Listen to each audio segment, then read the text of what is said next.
Chapter 2. No, that can't be possible, Barbara told herself, breathing hard. She was looking down over the back garden.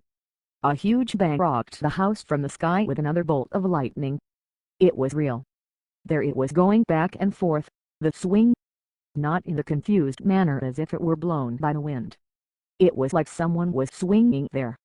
Then came the sound of giggling from all around.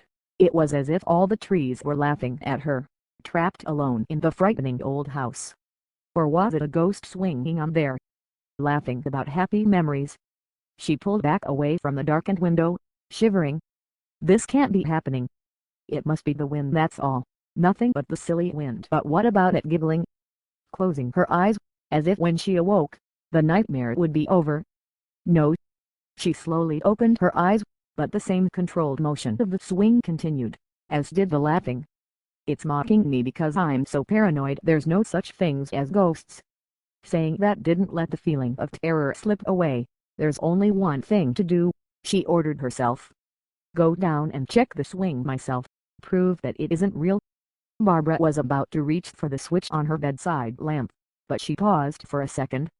If it sees the light come on in the house it may flee, and that doesn't help me. At that moment it clicked.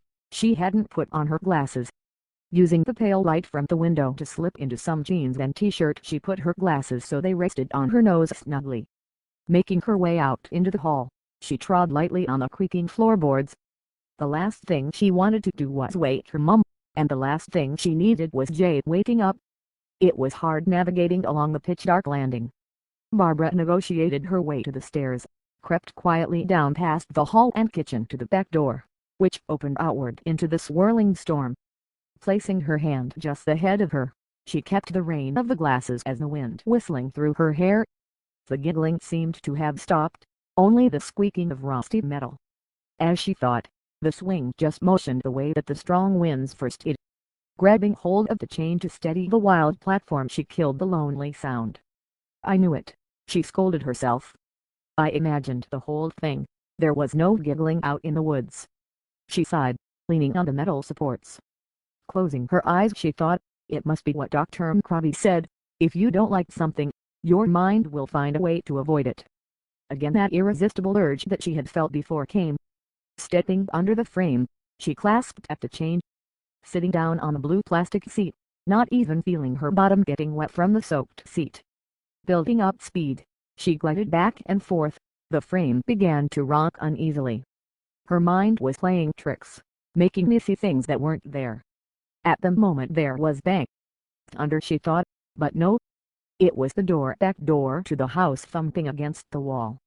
I closed that door. I'm sure of it. Had someone entered the house while she wasn't looking? The giggler. Jade. This would be the sort of thing. Was he hiding out there in the forest, laughing at me? Well, I'm not going to play this game, that little dork. If you're out here, I'm going to lock you out here in the wet and cold. Barbara slammed the door behind her, double-checking that the door was locked. She headed back up to her room, making sure it clicked shut. Lying down, she drifted off into a deep and soundless sleep. Thin veils of sunlight came through the window, projecting its image onto the wall. Barbara stirred, feeling the warmth of the sun on her back. She rolled over onto her front, having a good long stretch.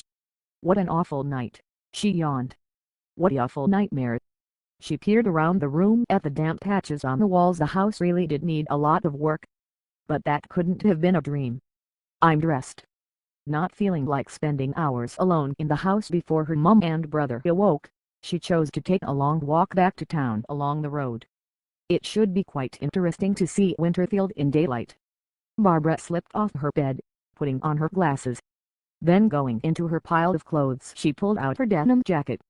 Then she gave her hair a quick brush before leaving a note for her mother. She headed from the front door. The air was warm and still, in sharp contrast with the weather last night. Sounds of birds singing in the trees seemed to bring the place to some kind of life. Even the house with its great construction seemed more welcoming now. Taking a deep breath of fresh air, she headed round the back of the house, just to make sure. There it was, the swing, its rusty frame with peeling dark blue paint. It was totally still. She took a sigh of relief. What I saw through the window last night didn't happen. It's just I didn't have my glasses. The giggling was some kids playing in the forest. Back to the front garden, she headed off down the long overgrown driveway. Dead leaves crunched underfoot, large tree roots broke thought from under the sopping wet ground. It was more like a dirt track, which not many cars used. She had to steady herself. It was no wonder the ride was so bumpy. After about 10 minutes a break in the barrier appeared. It led out into the rough, bogged-down roadway with even more trees on the other side. It was just a matter of sticking to path. The treetops gently swayed in the light breeze. A warm feeling came over Barbara. This place doesn't seem to be that bad to me. I guess it's just one of those places that kind of grows on you. She shortly became aware of the rough chugging sound of an old diesel engine coming round a steep corner. Turning, she saw an old metallic blue Cadillac car coming down the steep road. As it neared, a lone figure sat poised in the driver's seat. The old car looked more like a spacecraft with its high tail fins. To her surprise, the vehicle slowed right down to a stop. The driver wound down the window. "Hi," Jeff yelled. "Need a lift?" It was the boy she had met under the weak lights of the gas station the night before. She turned to greet him with a warm smile. This day can only get better. Stopping the rattling gas guzzler, he leaned over and opened the passenger door. "Hop in." Not having any second thoughts, she got in. The door slamming made the car nearly fall to bits. "So your brother had enough of you last night?" Jeff laughed. "Looks like he kicked you out." Slowly he got the car in motion. "So where are you heading this time of the morning?" "I'm heading into town, get to know Winterfield, our new hometown." Barbara leaned against the loose-sounding door. "So you live up here in the woods?" "Yeah, in this freaky old house in the forest." A frown broke across his features. "You don't mean the actual Winterfield house?" "I don't know what it's called," she admitted. "I never even got a look at the place when my parents bought it. They've always had this dream to move away from the city. Now he's a partner in the business." "Where did you say you lived?" Jeff cut her off. "San Francisco." It felt so odd being so close to him, but it was good having friends around. "So what are you doing up here?" "I like to go for a drive most mornings." He adjusted the roof mirror. "Before I go to work at the local clothes store." "But I thought you were working in your dad's garage." "Last night." "No, I just help out. Winter clothes is my weekend and evening job." "So you'll be starting Winter Mall High on Monday?" Jeff didn't let her finish. "Of course you will be, there's nowhere else around here." Soon they reached the town. Passing through it seemed a lot larger than it did last night, with plenty of new well-kept homes and shops. A few people walked up and down the narrow streets. Most of the shops around don't open until 10, so you'll have to hang around a while if you're planning on shopping.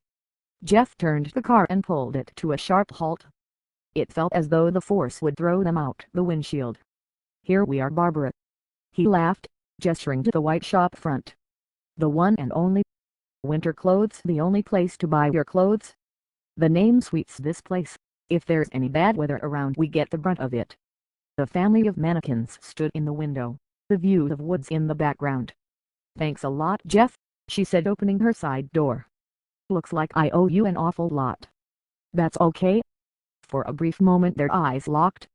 "How about I pick you up for school on Monday? It's quite a walk from the Winterfield place." "You have a date?" "What a dumb choice of words, girl." Slightly embarrassed, she slammed the heavy door, waving to Jeff. Barbara walked down the street, looking in shop windows as she went. Off in one direction there were no trees for miles, just the odd group of houses, while in other were dense woods where her new home was situated. The people also seemed pleasant enough, nodding to her or saying hello, none really in the mood for any kind of chat. "Neither am I." Feeling rather worn, she settled back into a colorfully painted wooden bench. For a moment Barbara paused, glancing around, suddenly feeling quite uneasy. She looked around as the street slowly started to fill with shoppers. She had an impression of some stranger's eyes boring into her. At that instant she caught a glimpse of little old man hobbling a little way behind her. "Why would he be watching me? Oh, this is so dumb. He isn't watching me. It must be the paranoia coming back." Soon the little man was out of sight. The feeling died away with him. Safer now, she got up and carried on walking. She neared the end of the high street through to a small park leading onto a large wooden fence from beyond which lay the woods. A warning sign was posted up. No trespassing. A small burned-out cottage stood off to the right.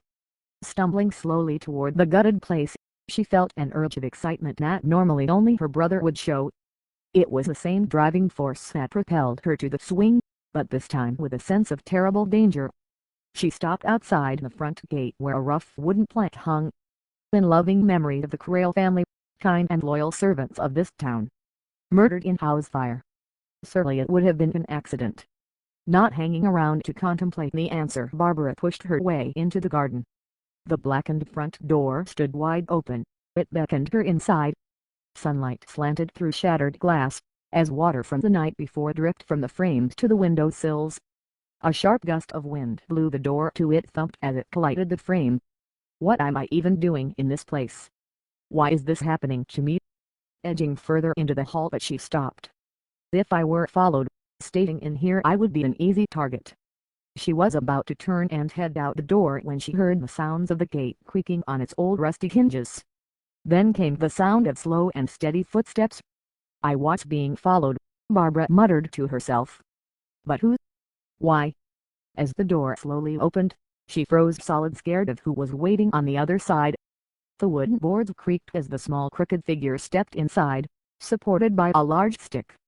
His face hidden in the dark for moments, he raised his stick above his head, ready to strike. Barbara screamed in terror.